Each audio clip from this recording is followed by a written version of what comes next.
തൃശ്ശൂർ പൂരത്തിന് ഈ കുടമാറ്റം പോലെ തന്നെ ഏറ്റവും ഹൈലൈറ്റ് ആയിട്ടുള്ള ഒരു ഐറ്റമാണ് വെടിക്കെട്ട് എന്ന് പറയുന്നത്. ആ വെടിക്കെട്ട് അത് തയ്യാറാക്കുന്നതിൽ ഒരുപാട് പ്രയത്നമുണ്ട്.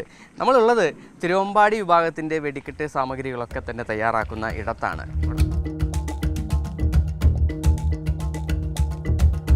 വെടിക്കെട്ടിൻ്റെ ഒരു തുടക്കം എന്ന് പറയുന്നത് ഓലപ്പടക്കത്തിൽ നിന്നാണ്. അതാണ് ഇവിടെ ഉണ്ടാക്കിക്കൊണ്ടിരിക്കുന്നത്.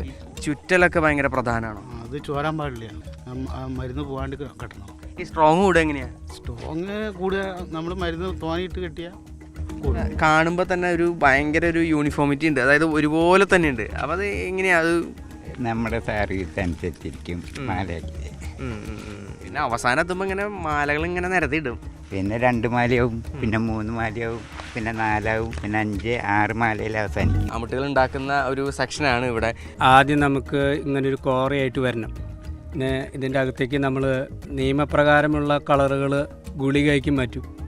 അത് പൊട്ടി വിടരാനുള്ള മരുന്ന് മുകളിലിടും.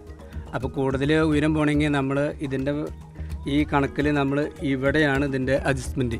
ഇവിടെ തീ ആദ്യം കൊടുക്കും, എന്നിട്ട് ആ തീ തന്നെ ഇവിടെയും കൊടുക്കും. അപ്പോൾ പിന്നെ ഒറ്റടിയാ ഇപ്പം പോയി. ഇവിടെ ഗുണ്ടും കളറമുട്ടും ഒക്കെ ഉണ്ടാക്കുന്ന തിരക്കിലാണ്. ഇതിൻ്റെ ഒരു ഫൈനൽ പ്രോസസ്സിംഗ് ആണ് ഇവിടെ നടന്നുകൊണ്ടിരിക്കുന്നത്.